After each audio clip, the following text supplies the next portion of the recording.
বাজারে নয়, ঘরেই তৈরি করুন আসল বাংলার ঐতিহ্য পাকা তালের সন্দেশ।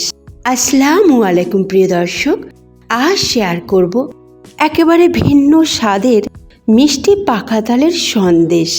পাকা তালের মিষ্টি ঘ্রাণে তৈরি এই সন্দেশ যেমন খেতে সুস্বাদু, তেমনি বানানো খুবই সোজা। তাই ভিডিওটি স্কিপ না করে দেখতে থাকুন, আশা করি আপনাদের অনেক কাজে লাগবে। চলুন শুরু করা যাক। বিসমিল্লাহির রহমানির রহিম। তো এখানে আমি নিয়েছি 500 মিলি লিকুইড দুধ, আর যেটাকে আমি জাল করে নেব। এটা ফুল ফ্যাটযুক্ত দুধ, আর এটা বসিয়ে দিয়েছি গ্যাসে। এবার একটা বাটিতে 2 চামচের মতো ভিনেগার আর 2 চামচের মতো পানি নিলাম, ভালো করে মিশিয়ে এক সাইডে সরিয়ে রাখলাম। এদিকে দুধ ফুটে উঠেছে আর গ্যাসের ফ্লেমটা বন্ধ করে দিলাম। আর এইভাবে চামচ দিয়ে একটু নাড়াচাড়া করে এটাকে হালকা ঠান্ডা করে নেব। এবার এতে মিশিয়ে দেব ভিনেগার মেশানো পানিটা।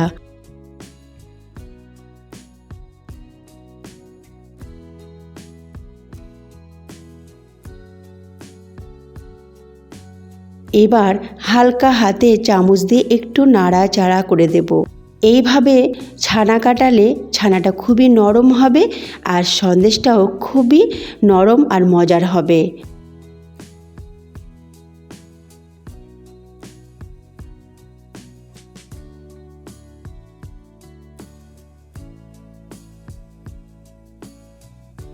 এবার নাড়াচাড়া করার পর দেখতে পাবেন ছানা কেটে গেছে। দেখুন, ছানা আলাদা হয়ে গেছে আর পানিও আলাদা হয়ে গেছে। এবার এটাকে ছেঁকে নেবার পালা।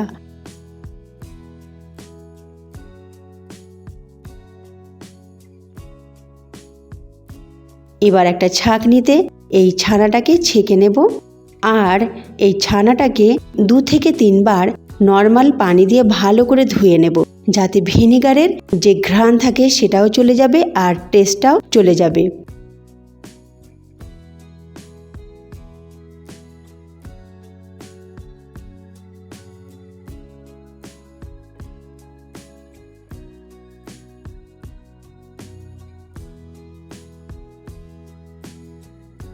তো ভালোভাবে এটাকে 2 থেকে 3 বার ধুয়ে নিলাম।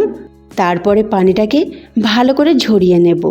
কিছুক্ষণ এইভাবে রেখে দেব যাতে পানিটা খুব ভালোভাবে ঝরে যায়। কিছুক্ষণ মানে ধরুন এই 5 মিনিট। দেখুন ছানাটা কত সুন্দর নরম তুলতুলে হয়েছে। এই ছানাটা প্রায় 200 গ্রামের হয়েছে। এটাকে এবার নিয়ে নিলাম একটা ফ্রাই প্যানে। এখন গ্যাসের ফ্লেমটা অফই রেখেছি, আর এতে দিয়ে দিচ্ছি 5 চামচের মতো মিষ্টি তালের পাল্প। এই মিষ্টি তালের পাল্পটিকে আমি খুব ভালো করে জাল করে আর ভালো করে ঠান্ডা করে রেখেছিলাম। এটা দিলাম, আর এতে দিয়ে দিলাম 2 চামচ চিনি আর 3 চামচ গুঁড়ো দুধ আর হাফ চামচ এখানে ঘি দিলাম, আর 1 চুটকি লবণ। এবার সব উপকরণকে খুব ভালো করে মিশিয়ে নিতে হবে। ছানাকে একেবারে তালের সাথে খুব ভালো করে মিশিয়ে নিতে হবে, একেবারে মসৃণ করে নিতে হবে। তো মেখে নেওয়ার কাজটা একটু ধৈর্য ধরে করতে হবে, খুব ভালো করে করতে হবে যেন একেবারে মোলায়েম হয়ে যায়।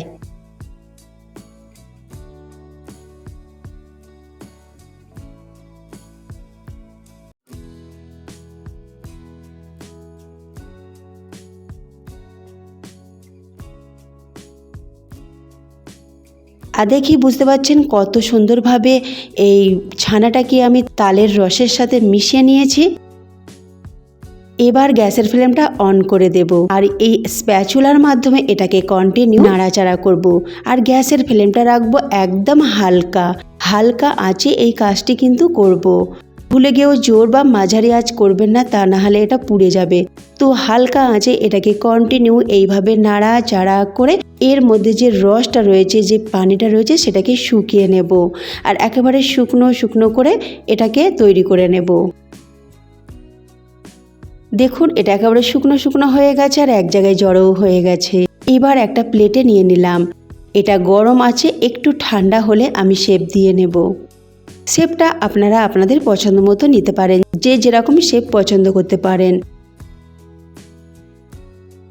তো দেখুন এটা ঠান্ডা হয়ে গেছে। এবার আমি নিয়ে নিলাম কিছুটা পরিমাণ, আর হাতে একটু ভালো করে নিয়ে একটু গোল করে তারপরে হাতের তালুতে রেখে ভালো করে গোল করলাম। আর গোল করে করে একেবারে মসৃণ করে নিয়ে তারপরে একটু হালকা হাতে চ্যাপটা করে নিলাম। দেখুন এইভাবে। এবার একটা এরকম প্লাস্টিকের চামচ নিয়েছি, এটা আমার মশলার চামচ। এই চামচ দিয়ে আমি ডিজাইনটা বানাচ্ছি। তো এই রকমভাবে আমি ডিজাইনটা দিয়ে দিচ্ছি। তো দেখুন এবার আমি চামচ দিয়েই তুলে নিচ্ছি। আর হাতে কিন্তু একটু ঘি অবশ্যই মেখে নেবেন যাতে শেপটা দিতে খুব ভালো হয়। এবার আমি সন্দেশগুলো একে একে একটা প্লেটে নিয়ে নিচ্ছি। এইভাবে সন্দেশগুলো সব বানিয়ে নিচ্ছি আর একটা প্লেটে নিয়ে নিচ্ছি। দেখুন কত সুন্দর দেখতে হয়েছে, মাশাআল্লাহ। দেখতে যেমন হয়েছে আর খেতেও মাশাআল্লাহ খুবই মজার হয়েছে। আপনারা এটা ফ্রিজে স্টোর করে রাখতে পারেন কোনো এয়ারটাইট বক্সে। আর যখন মন চাইবে তখন বার করে পরিবেশন করে নেবেন। তো তৈরি হয়ে গেল আমার মিষ্টি পাকা তালের সন্দেশ।